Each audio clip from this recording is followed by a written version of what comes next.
नमस्कार दोस्तों, आज हम जानेंगे कि ALARP क्या होता है। ALARP का मतलब है as loss as reasonably practicable, यानी जो भी जोखिम रिस्क मानसी हो उसे जितना संभव हो उतना कम करना, जब तक कि उसे और कम करना अनरीजनेबल न हो जाए।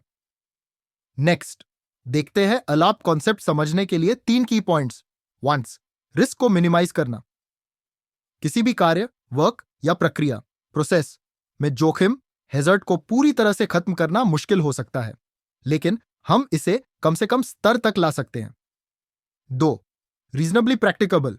रिस्क कंट्रोल करने के लिए जो भी उपाय मेजर्स किए जाते हैं वे तकनीकी, आर्थिक और व्यावहारिक रूप से संभव होने चाहिए। अगर किसी कंट्रोल मेजर को लागू करने का खर्च कॉस्ट बहुत ज्यादा है और उसका फायदा रिस्क रिडक्शन बहुत कम है, तो उसे लागू करना अलाप के दायरे में नहीं आएगा। 3. Cost benefit balance. अगर कोई उपाय मेजर रिस्क को कम कर सकता है और वह अधिक खर्चीला नहीं है, तो उसे लागू करना जरूरी होगा। लेकिन अगर जोखिम और सुरक्षा उपायों की लागत कॉस्ट के बीच असंतुलन है, कॉस्ट बहुत ज्यादा और रिस्क रिडक्शन बहुत कम है, तो इसे अलार्प नहीं माना जाएगा। एग्जाम्पल, कंस्ट्रक्शन साइट पर सेफ्टी मेजर्स।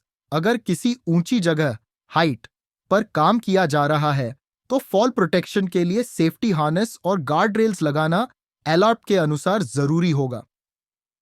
लेकिन अगर किसी बहुत छोटे जोखिम माइनर रिस्क के लिए बहुत महंगे और बेवजह के उपाय किए जा रहे हैं, तो यह एलार्प नहीं होगा।